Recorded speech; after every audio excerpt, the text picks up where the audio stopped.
चांदोली आणि कोयना धरण पाणलोट क्षेत्रात जोरदार पाऊस होत असल्याने धरणातील पाणी साठ्यात झपाट्याने वाढ होते। चांदोली धरणाचा पाणीसाठा 28.23 टीएमसी झाला असून सलग दुसऱ्या दिवशी सोमवारीही 4500 क्युसेकने विसर्ग सुरू आहे। धरणातून पाणी सोडण्यात येत असल्याने कृष्णा आणि वारणा नद्यांच्या पाणी पातळीत वाढ झाली आहे। सांगलीत आयर्विन पुलाजवळ पाणी पातळी 18 फुटांवर गेली होती। दरम्यान जिल्ह्यात दिवसभर ढगाळ वातावरण राहिलं। बहुतांशी भागात रिमझिम पाऊस झालाय। जिल्ह्यात पावसाचा जोर कमी झाला असून धरण क्षेत्रात जोरदार पाऊस होतोय। चांदोली धरण क्षेत्रात 24 तासात 63 मिलीमीटर पाऊस झाला। धरणात सायंकाळी 28.23 टीएमसी पाणीसाठा असून या धरणाची साठवण क्षमता 34.40 टीएमसी इतकी आहे। चांदोलीचेही 4ही दरवाजे उघडले असून 4500 क्युसेक विसर्ग सुरू आहे। कोयना धरण परिसरात मुसळधार पाऊस होतोय। धरणात 69.5 टीएमसी पाणीसाठा झाला असून 1050 क्युसेकने पाणी सोडलं जात आहे। दोन्ही धरणातून पाणी सोडण्यात येत असल्याने कृष्णा आणि वारणा नदीच्या पाणी पातळीत वाढ झाली आहे। सांगलीच्या आयर्विन पुलाची पाणी पातळी सायंकाळी 18.6 फुटांवर पोहोचले। कर्नाटकातील अलमट्टी धरणाचा पाणीसाठा 88.25 टीएमसी झालाय। धरणात पाण्याची आवक 1,10,000 क्युसेकने होत असून 1,10,000 क्युसेकने विसर्ग सुरू आहे। जिल्ह्यात दिवसभर ढगाळ वातावरण राहिले। शिराळा तालुक्यात बहुतांशी भागात पावसाचा जोर राहिला। वाळवा पलूस तालुक्यात दुपारी मध्यम पाऊस झालाय।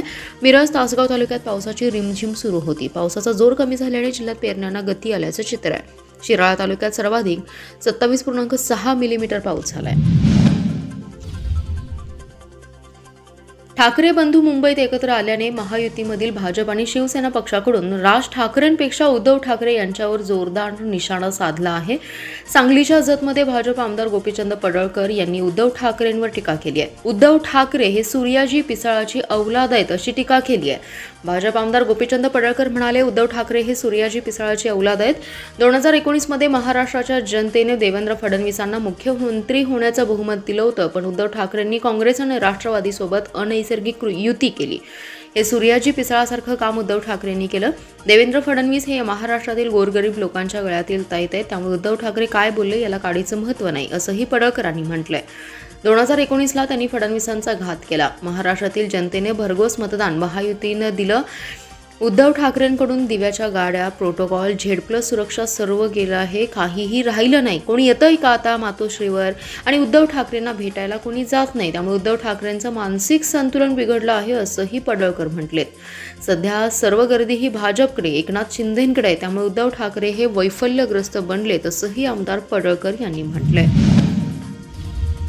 शक्तीपीठ महामार्गाची डोंगरसोनी येथील मोजणी संतप्त शेतकऱ्यांनी बंद पाडली आहे। शक्तीपीठ महामार्ग रद्द करण्याचं आश्वासन विधानसभेच्या निवडणुकीच्या अगोदर तत्कालीन मुख्यमंत्री एकनाथ शिंदे यांनी दिलं होतं। त्या सरकारने हरताळ फासत 12 जिल्ह्यात जमीन मोजणीस पोलीस बंदोबस्तात सुरुवात केली होती। सरकारच्या या कृतीला शेतकरी जोरदार प्रतिकार करतात। सरकारच्या या कृतीच्या विरोधात आंदोलन अधिक तीव्र करण्याचा निर्णय घेण्यात आला। यावेळी शासनाच्या विरोधात जोरदार घोषणा देण्यात आल्या।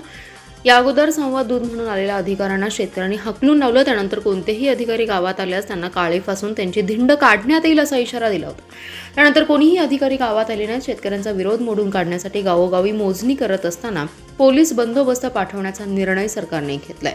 कवठेमंकाळ, तासगाव, मिरज तालुक्यातील सर्वच गावातील शेतकऱ्यांनी एकत्रित येत आपापल्या गावातून संवाद दूध म्हणून आलेल्या अधिकाऱ्यांना अक्षरशः पळवून लावलं। मुख्यमंत्र्यांनी स्वतःचे स्वप्न पूर्ण करण्याकरिता शेतकऱ्यांच्या घरावर नांगर फिरवणार असतील तर महाराष्ट्रातील शेतकरी अशी हुकुमशाही प्रवृत्ती चालू देणार नाहीत, हे शेतकऱ्यांनी या अगोदर देखील दाखवून दिले।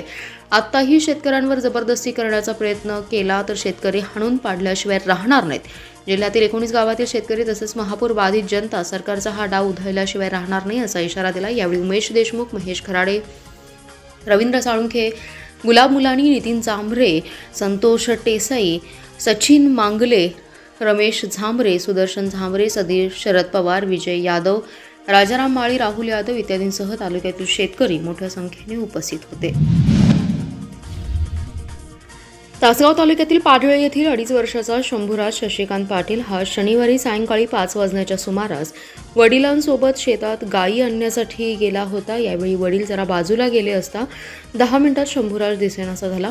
वडिलांनी इकडे तिकडे शोधलं असता तो दिसेनासा झाला, त्यामुळे वडिलांनी पोलिसात तक्रार दिली आहे। शनिवारी रात्रीपासून पोलीस गावात तळ ठोकून आहेत, पण अद्याप शोध लागला नाही। घटनास्थळी अनेक तर्कवितर्क लावले जातात, त्यामध्ये पाण्यात गेला असेल किंवा भक्षक प्राण्यांनी उचलून नेला असेल किंवा अघोरी कृत्यासाठी अपहरण केलं असावं असा संशय व्यक्त केला जातोय।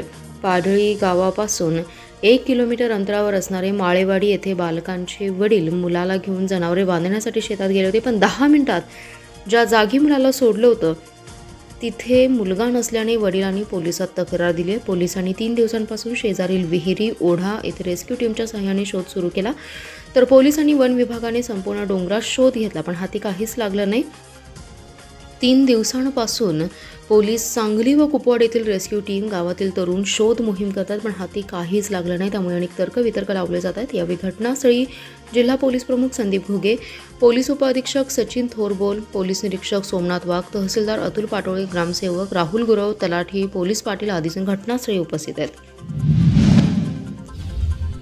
सांगली महापालिका हद्दीतील नागरिकांचे हातगाडे फेरीवाले यांच्यावरील महानगरपालिकेने कारवाई थांबवावी, हातगाडे पुनर्वसन उद्धार करावा, फेरीवालेबाबत सुप्रीम कोर्टाच्या आदेशाचं पालन आयुक्तांनी करावं. या मागणीसाठी दलित महासंघ मोहिते गटाच्या वतीने संस्थापक अध्यक्ष डॉक्टर उत्तम मोहिते यांच्या नेतृत्वाखाली आज नगरपालिकेवर हातगाडा ढकल मोर्चा काढण्यात आलाय. यावेळी आयुक्त सत्यम गांधी यांना मागण्यांचं निवेदन देण्यात आलं.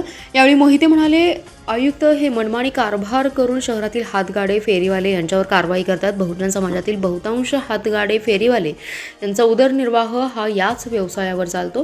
त्याच्यावरील कारवाई अन्यायकारक आहे. आयुक्तांनी फेरीवाले हातगाड्यांवरील कारवाईला ह्या थांबवाव्यात, अन्यथा आयुक्तांना कार्यालयात कोंडणार असल्याचा इशारा त्यांनी यावेळी दिला आहे. सुप्रीम कोर्टाच्या आदेशानुसार राष्ट्रीय फेरीवाला धोरणाचे राजरोस उल्लंघन आयुक्त सत्यम गांधी करत आहेत. स्वयंभू नियम आणि कायदे करून आयुक्त गांधी मुस्लिम, मागास आणि बहुजन समाजातील नागरिकांचे हातगाडे फेरीवाले यांचे व्यवसाय बंद पाडतात. फेरीवाले संदर्भात फेरीवाले यांच्याबाबत सुप्रीम कोर्टाचे आदेश उल्लंघन करणे, गरीब फेरीवाले हातगाडी ओढून नेऊन जप्त करणे, दंडात्मक कारवाई करणे या प्रकरणी आयुक्त सत्यम गांधी यांच्यावर फौजदारी गुन्हे दाखल करावेत, त्यांच्या कारभाराची चौकशी करावी अशी मागणी त्यांनी केली आहे. हिंदू मुस्लिम एकतेचं प्रतीक ठरलेला मोहरम कुपवाड शहरात भक्तिमय वातावरणात, उत्साहात, शांततेत पार पडलाय. विविध धर्मीय नागरिकांनी मोठ्या संख्येने सहभाग घेत सामाजिक ऐक्याचा संदेश दिलाय. रविवारी सायंकाळी हजरत पीर लाडले मशायक दर्ग्यातील मोहरमखाना येथील पंजे, फकीरमळा येथील पंजे दर्ग्यासमोरील पटांगणात एकत्र आले. त्यानंतर पारंपरिक वाद्य, ढोल, ताशाच्या गजरात या हुसेनच्या जयघोषात पंजांची मिरवणूक शहरातील पाटीलवाडा, लिंगायत गल्ली, थोरला गणपती चौक, तराळ गल्ली, जैन गल्ली, दर्गावेस मार्गे सोसायटी चौक, आरपी पाटील चौक, मंगळवार बाजार अशी मिरवणूक काढण्यात आली. खारी, खोबरं आणि फुलांची उधळण करत भाविकांचा उत्साह शिगेला पोहोचला. यल्लामा मंदिराजवळ पंजांचं विसर्जन करण्यात आले. मोहरम सणानिमित्त बालचमूपासून तरुणाईंमध्ये प्रचंड उत्साह होता. दर्गा परिसरात ठिकठिकाणी विविध मंडळांकडून सरबत, बुंदी वाटप करण्यात आलं. यावेळी मुजावर करबल मेलने सादरीकरण केलेल्या करबल नृत्याने उपस्थित हजारो भाविकांची मने जिंकली. दर्गा सरपंच ऐनुद्दीन मुजावर, माजी दर्गा सरपंच बशीर मुजावर, काँग्रेसचे सनी धोत्रे, भाजप युवा मोर्चाचे प्रकाश पाटील, जनसुराज्य पक्षाचे कासम मुल्ला, समीर मुजावर, मनसूर बाबा मुजावर, अबू मुजावर, अल्ताफ मुजावर, आसिफ मुजावर, नवाज मुजावर, सलीम मुजावर, खलील मुजावर, अख्तर मुजावर, जाकीर मुजावर, रौफ मुजावर, कलंदर मुजावर, इरशाद मुजावर, फैयाज मुजावर, अल्ताफ मखदूम यांच्यासह मोठ्या संख्येने भाविक उपस्थित होते. उत्सव शांततेत पार पडण्यासाठी कुपवाड पोलीस ठाण्याच्या वतीने दीपक भांडवलकर यांच्या नेतृत्वाखाली चोख बंदोबस्त ठेवण्यात आला. सांगलीतील हिंदू मुस्लिम चौकामध्ये गेले 50 ते 60 वर्ष बसत असलेला रविवारच्या बाजाराचा मार्ग हा नो हॉकर्स झोन म्हणून जाहीर केला जातोय. मात्र हा बाजार हटवल्यास विक्रेते आणि नागरिकांची प्रचंड गैरसोय होणार आहे. त्यामुळे रविवारचा दिवस वगळता इतर वेळी या ठिकाणी नो हॉकर्स झोन जाहीर करावा अशी मागणी माजी नगरसेविका ॲडव्होकेट स्वाती शिंदे यांनी आयुक्तांकडे केली आहे. हिराबाग कॉर्नर ते बाळासाहेब ठाकरे चौकपर्यंतचा रस्ता फेरीवाले धोरणाच्या अंमलबजावणीनुसार जाहीर केल्याने हा बाजार त्या ठिकाणी बसवू नये असे महापालिका प्रशासनाने कळवलं होतं. याला विरोध करण्यासाठी सर्व विक्रेत्यांनी भाजपा महिला मोर्चाच्या प्रदेश सरचिटणीस तसेच या प्रभाग क्रमांक 16च्या माजी नगरसेविका ॲडव्होकेट स्वाती शिंदे यांची भेट घेऊन हा बाजार राहावा अशी विनंती केली. तसेच या भागातील नागरिकांनी देखील हा बाजार इथे चालू राहावा अशी मागणी केली होती. त्यानुसार आयुक्त सत्यम गांधी यांची विक्रेत्यांसह ॲडव्होकेट स्वाती शिंदे यांनी भेट घेतली. स्वाती शिंदे म्हणाल्या, गावठाण भागातील अत्यंत जुना गेल्या अनेक वर्ष चालू असलेला हा बाजार नागरिकांना सोयीस्कर आहे. आठवड्यातून एकाच दिवशी रविवारी हा बाजार त्या ठिकाणी बसला जातो. तसेच मटन मार्केट आणि मच्छी मार्केटमध्ये खरेदी करायला येणाऱ्या नागरिकांना याच ठिकाणाहून भाजी आणि इतर साहित्य विकत घेता येतं. त्यामुळे हा बाजार हलवल्यास नागरिकांची गैरसोय होईल. नागरिकांची आणि विक्रेत्यांची मागणी लक्षात घेऊन हा मार्ग नो हॉकर झोन चालू ठेवून फक्त रविवारी बाजार भरण्यासाठी सकाळी 8 ते दुपारी 2 वाजेपर्यंत मुभा देण्यात यावी अशी मागणी केली असल्याचंही त्यांनी सांगण्यात आलं. दोन भाऊ एकत्र यावेत ही स्वर्गीय बाळासाहेब ठाकरे यांची इच्छा मुख्यमंत्री देवेंद्र फडणवीस यांनी पूर्ण करून पुण्याचं काम केलंय। त्यामुळे देवेंद्र फडणवीस घर फोडत नाहीत तर घर जोडतात, पण काही लोकांना घरात त्रास होतो म्हणून घर सोडतात अशा शब्दात आमदार सदाभाऊ खोत यांनी राज आणि उद्धव ठाकरेंना खोचक टोला लगावलाय। मुंबईमधील मेळाव्यात राज ठाकरे यांनी जे बाळासाहेबांना जमलं नाही ते देवेंद्र फडणवीस यांनी केलं। दोन भावांना एकत्र आणण्याचं काम त्यांनी केल्याचं वक्तव्य केलं होतं। यानंतर सांगलीत माध्यमांशी बोलताना आमदार सदाभाऊ खोत यांनी यावर प्रतिक्रिया दिली आहे। मल्हार क्रांती सेवा संस्था यांच्या वतीने जिल्हा परिषद प्राथमिक शाळा कोसारी जत येथे शालेय साहित्य वाटप करण्यात आले। विद्यार्थ्यांना शिक्षणाबरोबर संस्कारांची खूप गरज आहे असे प्रतिपादन मल्हार क्रांती सेवा संस्था संस्थापक अध्यक्ष तानाजी भनमाने यांनी केले। मल्हार क्रांती सेवा संस्था महाराष्ट्र राज्य यांच्या वतीने गेले 8 वर्ष गोरगरीब, वंचित, शोषित आणि गरजू विद्यार्थ्यांना आतापर्यंत जिल्हा परिषद आणि प्राथमिक शाळेतील 3000हून अधिक विद्यार्थ्यांना शालेय साहित्य वाटप करण्यात आले। याचबरोबर डोंगरी आणि दुर्गम भागात बऱ्याच धनगर वाड्यावरती शालेय साहित्य वाटप केले। काही खेळाडूंना आमच्या संस्थेने दत्तक घेऊन त्यांच्या ध्येयापर्यंत पोहोचवण्याचं काम केलंय।